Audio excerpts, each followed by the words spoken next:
right, last notes video from me here.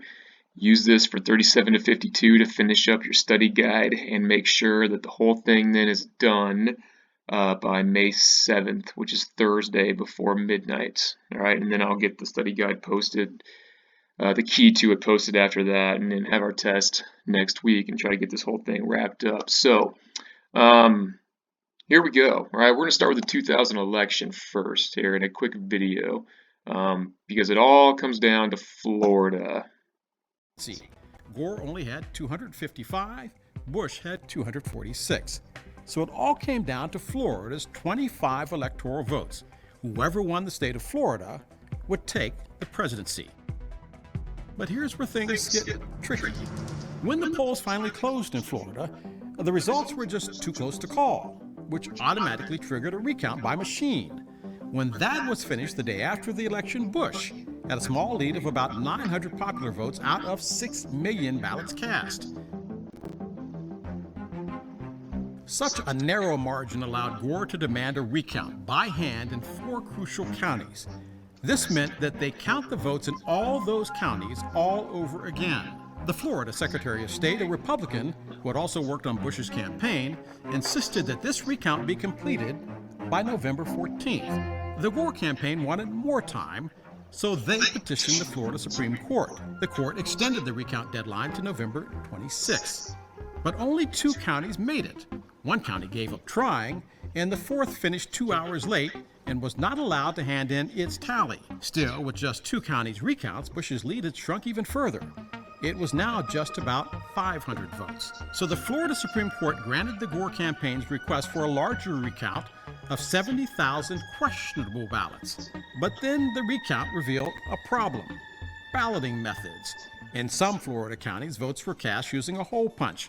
But if the hole wasn't punched properly, the machine wouldn't count it. In Palm Beach County alone, 29,000 ballots were found spoiled and discarded either because they weren't properly punched or because multiple candidates were voted for on the same ticket, presumably by mistake. Al Gore insisted that ignoring votes means ignoring democracy itself. It was now 19 days past Election Day, and a winner still had not been declared. At this point, the United States Supreme Court intervened and halted the recount. By a 5-4 vote, the U.S. Supreme Court ultimately ordered the recount be stopped, arguing that a recount of only some ballots violated the Equal Protection Clause of the 14th Amendment in the Constitution. But of course, given the variety of balloting systems, counting all votes by the same standard was impossible. Technically, the U.S. Supreme Court let Florida Supreme Court still have the final say. But there was little left for that court to do but dismiss the case.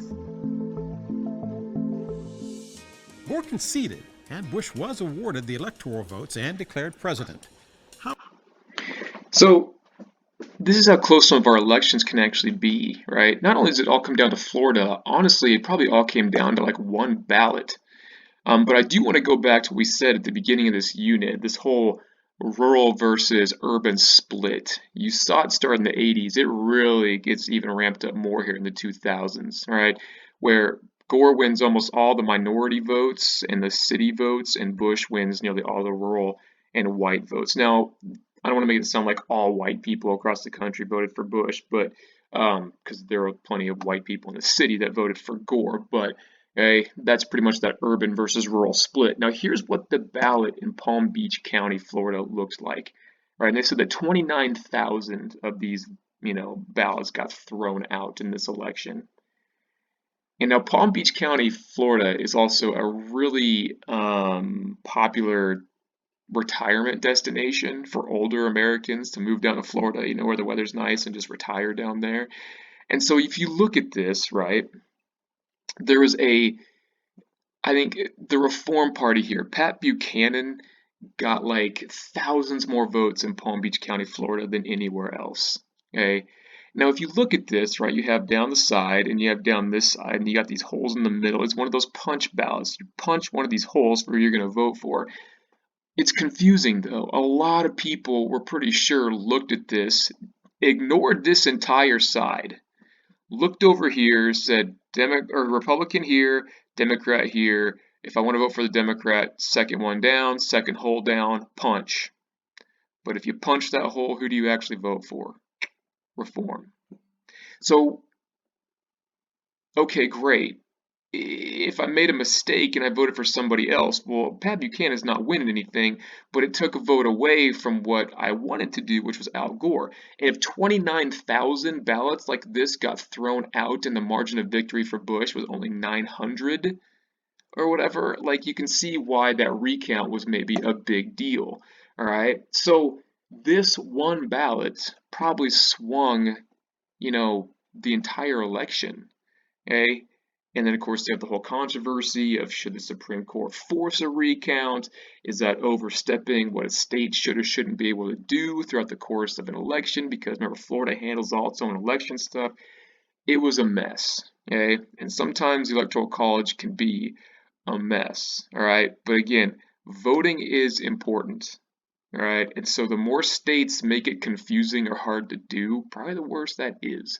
Okay, but one little ballot like this in one little county in Florida ended up determining who was president for 4 years. Okay, and so Bush comes into the presidency pretty much, I don't know, like half the country was kind of outraged from the beginning, especially because overall, Al Gore got more votes across the whole country. He got like, whatever, 700,000 more votes or whatever it was total. Okay, and yet Bush won the presidency because he won the electoral vote. He won more states, right? Because he got Florida. So there was already this rift in the country in 2000, and this is maybe the closest election we've ever had. It was that close. Okay, so Bush wins the presidency, and he's going to find himself, as president, during September 11th, which we'll get to here in a second. Okay, here's that urban versus rural split. If you break down the year 2000. The election by county. Of course, you see a lot more red, but again, less people usually live in these red areas. The darker red, the more hardcore it went for Bush. Okay, the darker blue, the more hardcore it went for Gore. All right, so there are more people living in the blue counties than there are in all the red ones combined. Is the crazy thing. Okay, and here's 2000. Here's 2000. Here's 2004. Okay, when Bush wins a second term, does a little better over John Kerry. Here 2008, so here's 2004, 2008, you can see much more blue win. That's Obama's first one, okay, and then Obama Romney 2012. So that urban-rural split, what I'm saying, has continued. Okay, so that's really what you should put on your study guide for that. Okay, and here's 2016.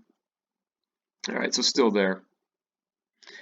All right, let's switch gears here to September 11th before we get too far ahead. Okay, here's some news footage from that day. All right. I was a senior in high school when this happened, and I remember going into school that morning.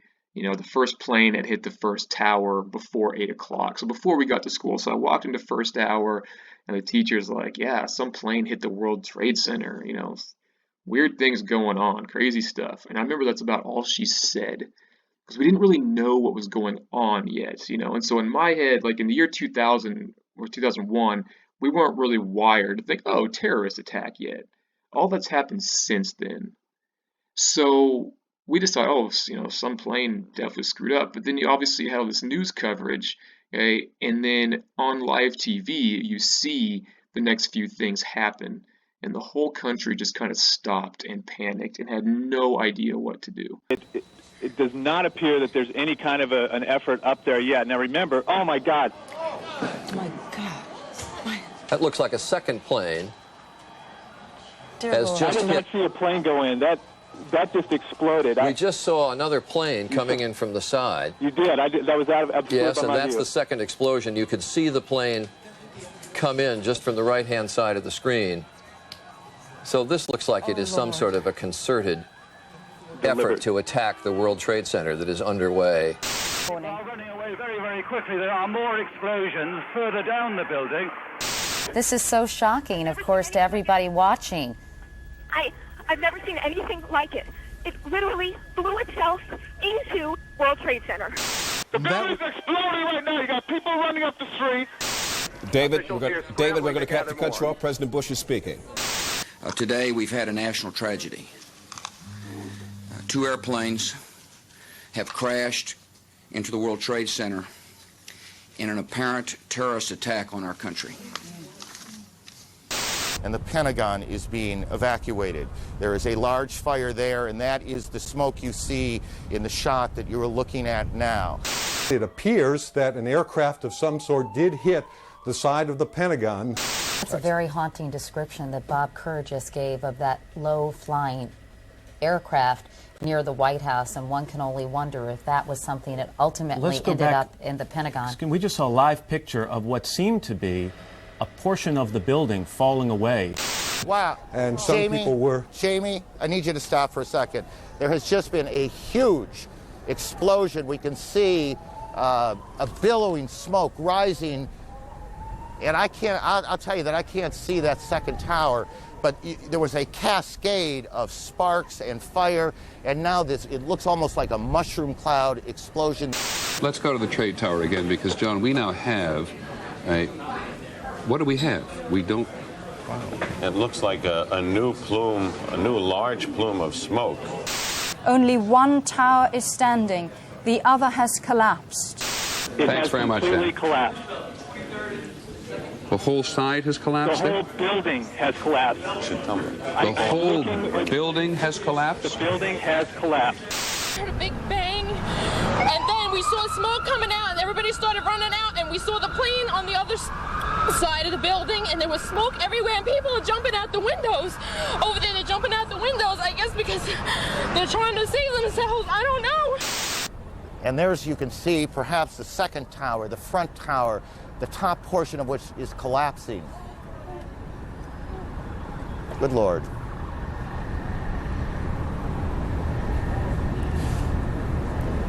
There are no words. There's a haze everywhere. It's very, very difficult to see, but there has been a whole area has been covered by soot and ash. But it looks almost like snow. So as people are coming up the street running from the scene of this new explosion. 所有飞往纽约和华盛顿的客机都已转飞加拿大的机场。I'm going to interrupt you, Senator McCain. These are the first pictures we have in. This is from Somerset County, Pennsylvania. This is where the United Airlines flight, I believe it is 176, went down.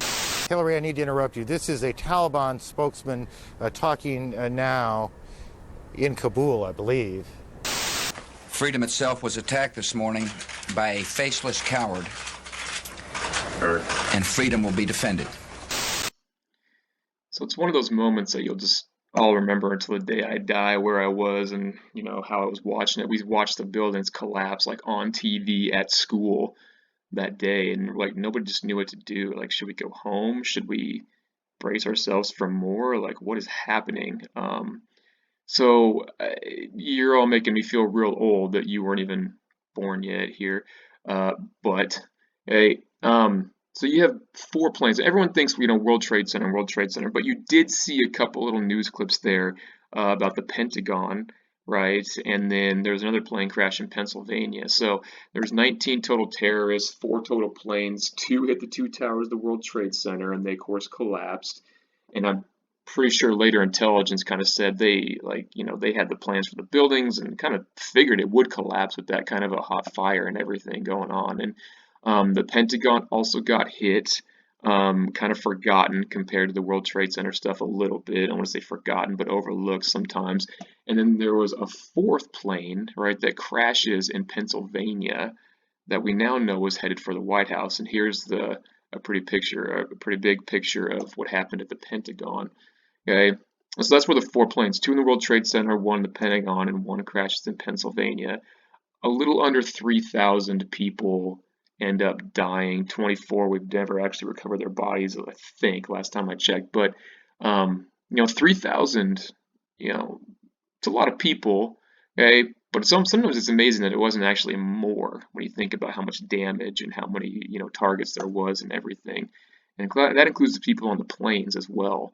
And of course, the one that crashed in Pennsylvania, is because the people on the board basically decided to fight back. If they were going to crash, it wasn't going to be in the White House. They're going to take their chances going down like that.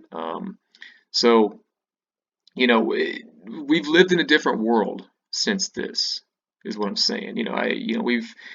Our ideas about, vulnerability, what outside forces can do to us, about safety, about surveillance, about the word terrorism. What lengths do we have to go to feel safe or to protect ourselves or to fight terrorism?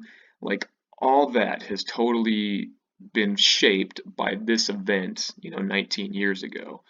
And so, here's kind of the overhead view of where one of the towers stood. And of course, now they have this, big memorial, built there at Ground Zero. And I've never been there. It was not finished last time I was in New York City. So I'd like to go someday, being to see all the debris. And of course, the actual structure stuff is one thing, but then all the first responders and firefighters and, police officers and people that jumped in because they had to, to try to fish out people and help people and dig through that wreckage. And then, of course, they were breathing in all kinds of toxic stuff that they either didn't know any better or didn't care or couldn't care because other lives were, at stake. And of course, they've gone on to get cancer and all kinds of stuff. And so it's a tragedy through and through. Okay. And I think because we were so shocked by it, we needed to make sense out of this. And, I remember looking back on it now, it's kind of like the national mood. It was not one to like really want to answer hard questions. We wanted clear answers and a clear path forward because we were so shaken by this, right? And so why did this happen? There was three big explanations for the most part.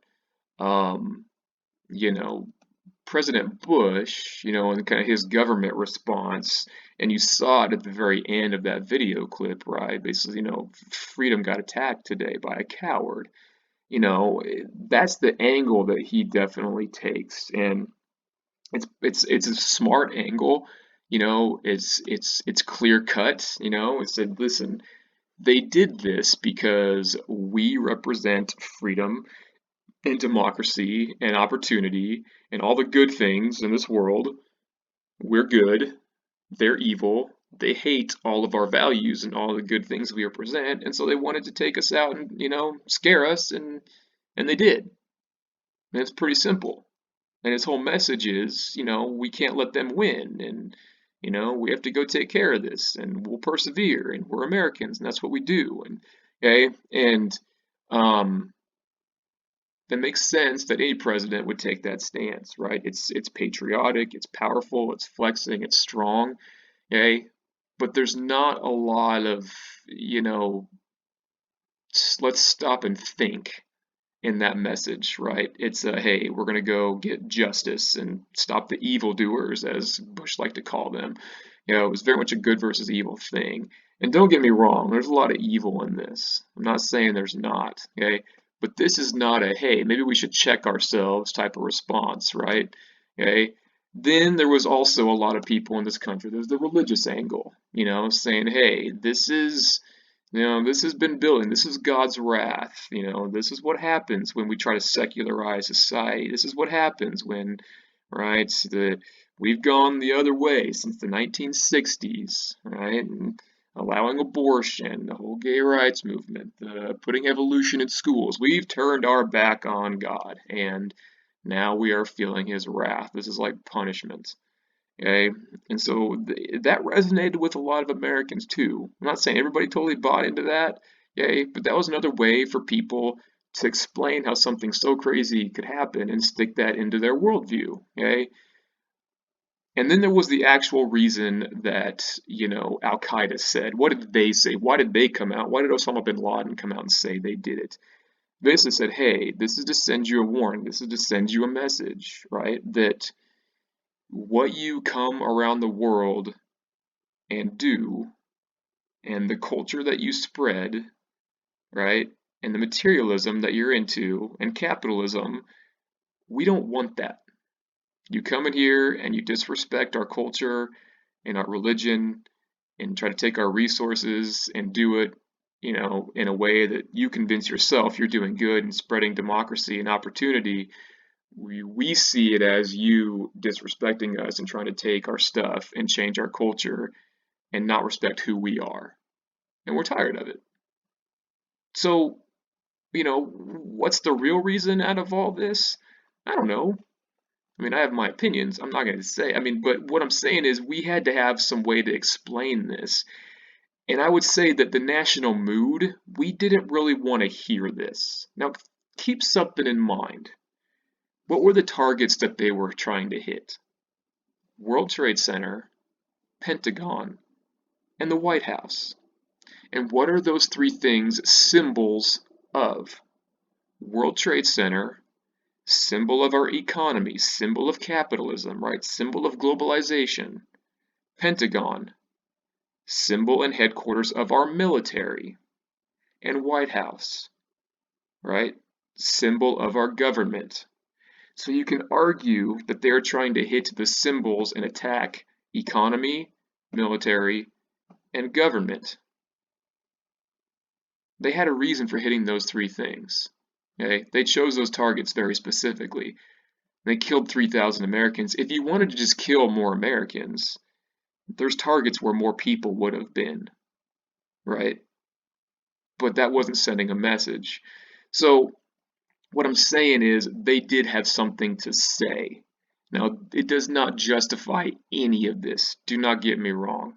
Okay? There is no, you can make a point without this. So I'm not going to sit here and say, oh, it's not evil or any, no. Okay? It's wrong. It's not okay. For them to, for us to just take it and not do anything about it, to not go after Osama bin Laden, certainly not saying that either.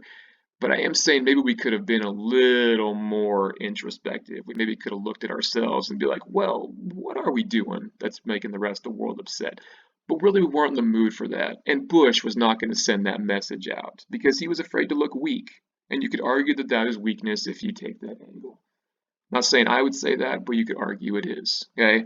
So what happens right after this? Besides the cleanup, besides the people getting over, besides people, the freak out ending, okay, besides, extra security measures in airports and stuff, well, a little less than a month later, right, and Al-Qaeda comes out and says, yeah, we did this, okay, well, we got to go try to find Osama bin Laden, right, we're going to respond with military force because it was an attack on our soil, okay, makes sense. First time that had really happened since Pearl Harbor.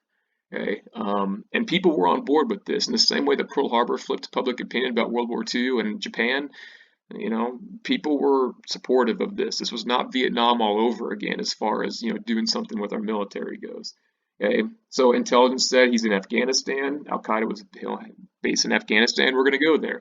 We've had a presence there ever since, 19 years later. Okay, we also passed soon afterwards the Patriot Act, is what it gets nicknamed or called by lawmakers. Basically saying, listen, these, they infiltrated our country. They got through our airport security.